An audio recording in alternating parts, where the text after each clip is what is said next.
Today, we're going to talk about Trump's insistence on reopening schools in the fall, the emergency that has become Ruth Bader Ginsburg's health, and my interview with Senator Kamala Harris, where we discuss her new bill to actually help people suffering from the economic impacts of coronavirus, what her plan would be to get justice on Bill Barr, and her stance on fighting versus compromising if she makes it on the ticket as Joe Biden's choice for vice president. I'm Brian Tyler Cohen, and you're listening to No Lie. So we are officially in the next round of unforced errors in Trump's response to coronavirus. Trump and his mouthpieces are now falling over themselves to try and convince the American people that schools need to be open in the fall. He's trying to mandate that all schools should be open for in-person learning in the middle of a pandemic. So why die on this hill?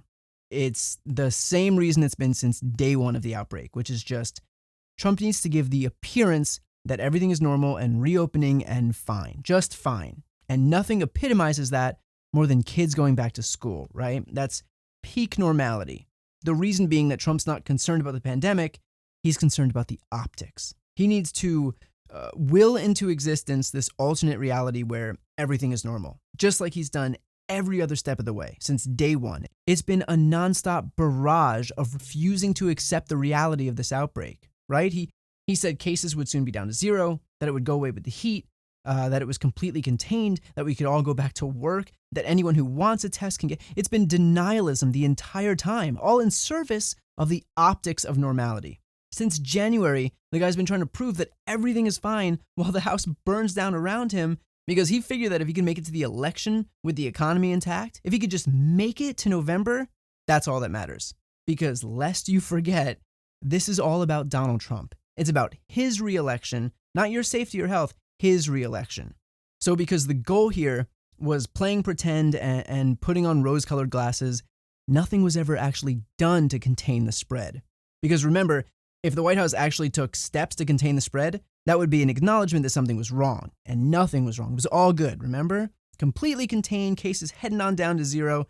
The irony, of course, being that having wasted all that time pretending everything was fine, basically ensured that it wouldn't be. It ensured that containing the outbreak would be impossible because we lost the most precious days and weeks doing nothing. We lost them pretending, putting on a show, a political show. It was this vicious cycle where the more that Trump pretended the virus didn't exist, the more certain it would be that the virus would exist even longer.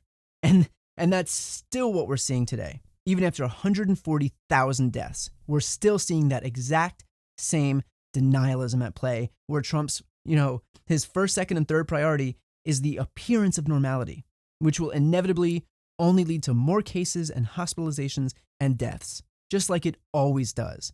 Only now he's sacrificing the kids.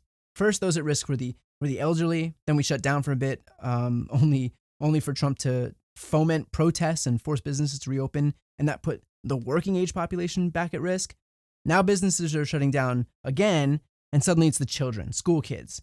They're next to basically be sacrificed in this guy's desperation to manifest this reality that everything is normal.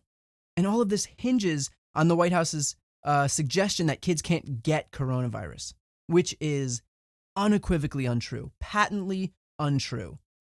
You might as well be saying that people born in August can't get it. So that we're clear, children can get coronavirus, and they have gotten coronavirus. And not just a few kids. This isn't like a few free cases. 6% of confirmed cases in the U.S. are among people 17 years old and younger, according to the CDC. 6% of 3.6 million cases. That's over 200,000 children. And we're sitting here pretending that kids have some immunity to this thing? Are you kidding me? In Texas, the latest hotspot, because Republican Governor Abbott cares more about kowtowing to Trump than the lives of his constituents, in Texas, 85 infants under age 1 have tested positive for coronavirus in one county. 85 babies. And we're trying to send kids into schools? Have you seen a school? Do you realize what a day at school is like? I grew up in New Jersey, went to an average public school, middle of the road. There were 30 kids in all of my classes. There were 50 kids on the bus. There were hundreds of kids in the hallway and in lunchrooms. That is the reality of schools in this country. So basically, you have kids who are perfectly susceptible to the virus, maybe not as susceptible as older folks, but still susceptible, right? Who are going to be put in an environment where social distancing is impossible in the middle of a pandemic. And even if the kids are asymptomatic, there are still adults there. You have teachers and staff and guidance counselors. And then the kids go home to parents and grandparents. Like, even if kids aren't dying at high rates, adults do, and they can. This is how community spread happens. This is the literal recipe for spreading the virus. And look, in fairness, I understand why this is so difficult. I know that without school, so many families lose a resource that kids rely on not just for education, but a way to survive. Kids lose access to lunches, which may be their only hot meal of the day. They can be subject to higher rates of depression. We can see stress-related cognitive impairment or diseases. I understand that more time at home means kids can witness more substance abuse or neglect or violence or domestic abuse. I understand that eliminating teachers means losing a trusted resource for kids who need help. I understand that remote learning kills educational progress. I know that it disproportionately impacts children of color and low-income kids, and I know that it makes it impossible for some parents to be able to work if their kids are home. I understand all of these things, and of course they have to be considered because they're important. But if we're using common sense here, then we can acknowledge that there's a hierarchy to our priorities, right? And not exposing people to a deadly virus is probably higher on the list than missing out on math. And that doesn't mean that math isn't important. It means not contracting the virus is more important. This shouldn't be controversial. And we shouldn't need a liberal having to explain this to the supposed pro-life party. Those guys need people like me to tell them, hey, maybe it's not a great idea to risk the lives of kids. I mean, I don't know about you all, but I'm starting to think that the whole pro-life thing on the right may not actually be too accurate. I don't know what it is, just a gut feeling I'm starting to have. By the way, we knew these would be issues beforehand for kids. It's not like we just discovered that taking away schools can negatively impact kids' abilities to learn. Like, this isn't new. Kids go to school in the fall. And so knowing this should have been reason enough to take this thing seriously in the beginning when it counted, when we still had a chance to contain it. This was always a ticking time bomb, and that should have been reason enough for Trump and Republicans to actually contain it instead of tweeting out, "Liberate Michigan." Like, I know we get lost in the stupidity of Donald Trump and the day-to-day minutia, but these are kids' lives at risk here. He didn't do his job and in fact actively discourage steps that would have contained the spread, knowing that children would have to go congregate in schools in the fall. He couldn't even be bothered to take bare minimum steps to wear a mask and set a good example to slow the spread, to support stay-at-home orders meant to keep people safe to slow the spread, and then to have the balls to go out and demand that kids show up in person in the middle of a pandemic that's only raging because of his failed response to it is rock bottom. Rock bottom. And you know it's not going to be his kid. I guarantee you Barron Trump will not be attending school in person in the fall. Even when Kellyanne Conway was asked point blank if Trump's son is going to go back to school in the fall, here's how she responded. Oh, that's a personal decision. I don't know what Barron School has decided, and I certainly don't know what the first couple has decided with respect to their teenage son, who I believe is entering high school this year. I have two kids in Maryland also in private schools, and I think we're just waiting to see what those schools say. That suddenly it's a personal decision. The guy's out there issuing presidential decrees that all children are to attend school in person in the fall. But when the White House is asked whether Trump's own son will be attending, well, listen, this is a very personal decision that can't just be litigated by some broad strokes decision. Do you see the hypocrisy here? They're happy to sacrifice your kids when that advances their personal agenda, but put their own kids in harm's way? Well, suddenly there's nuance. Funny how that works out, right? So please, call me when Trump and Kellyanne send their high school-aged kids into a packed classroom in the fall. Until then, I'll just say this. The president is not looking out for the best interest of your kids. He's looking out for his own interests. And his interests start and stop at giving the impression that everything is fine because his campaign slogan is "Keep America Great." And so he has a vested interest in pretending that it's great. So he'll stop at nothing to try and will that into existence.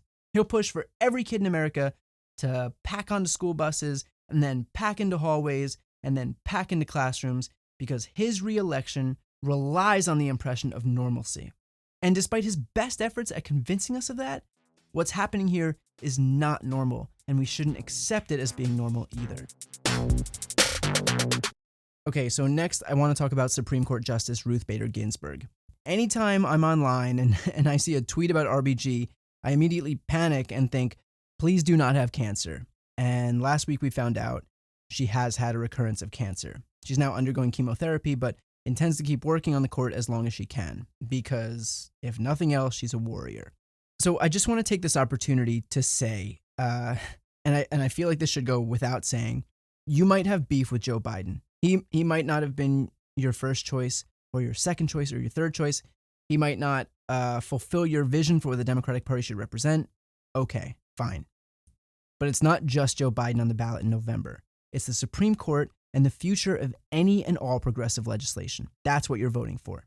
You're voting for the next president who's going to determine whether the court stays 5-4 conservative or possibly becomes 7-2 conservative.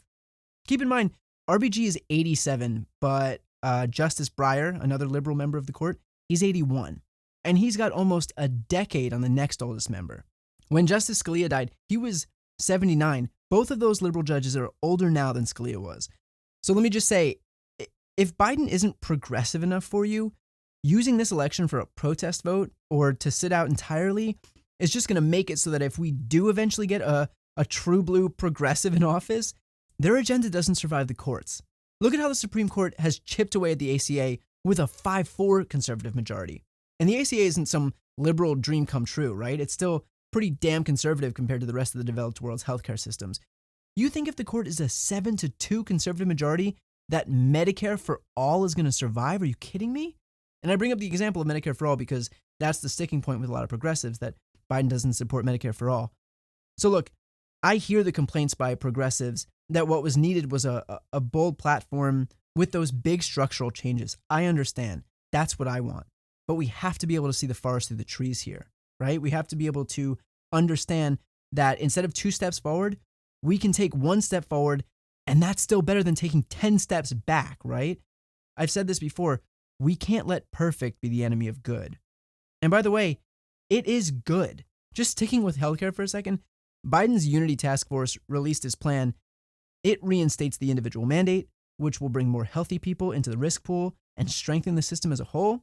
It lowers the amount that consumers can spend on health insurance from 10% of personal income to 8.5% of personal income. It allows Medicare to negotiate the cost of prescription drug prices, which is huge. It would even allow undocumented immigrants to buy into the public option. And I'm going to go off on a tangent here, but I think this is important. I know Republicans are going to fearmonger about this, but including undocumented immigrants in the public option helps everyone. I don't know if Republicans realize this, but undocumented immigrants can already get care in this country. Everyone gets care. It's illegal to turn someone away in the United States. So they'll receive care in the private sector, and then the government covers the cost and pays that rate, which, by the way, because it's a private sector rate, is sky high. But when undocumented immigrants are part of the public option, it's now the government administering care, not the private sector. And the government can take advantage of economies of scale, and the rates are leagues cheaper. Either way, taxpayers pay because we live in a country that rightly allows everyone to be cared for. The difference is that with the public option, the taxpayers are paying less and aren't beholden to predatory private healthcare companies whose sole priority is profits. So anyone on the right who loses their mind over the fact that undocumented immigrants are included in the public option doesn't understand that they are already paying for undocumented immigrants who need care. They're just paying more under the current system. They're hurting themselves and their own wallets. So anyway, look, we're coming off of a contentious primary.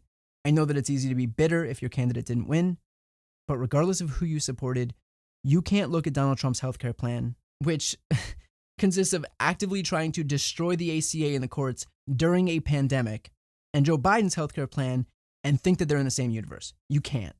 You can want to push Biden to the left on healthcare, and you have every right to do that, and I believe we should. But the time to do that is on January 20th, 2021, because we get nowhere unless Trump's out of office. Protest votes won't help you. Staying at home won't help you. What will help you ultimately is if Joe Biden beats Donald Trump in November. That is the only path to a progressive agenda. And by the way, real quick, I just want to bring this back to Ruth Bader Ginsburg and say she is 87 years old. She has cancer. She's working full time and is literally the only person stopping this country from sliding full tilt into a Trumpian fascist fever dream. Like, we need to let this woman retire and enjoy her life. If nothing else, can we just do that for her so that the pressure of saving our democracy from total ruin isn't on the shoulders of this 80-pound woman? If nothing else, let's just do this so that RBG can take a vacation already.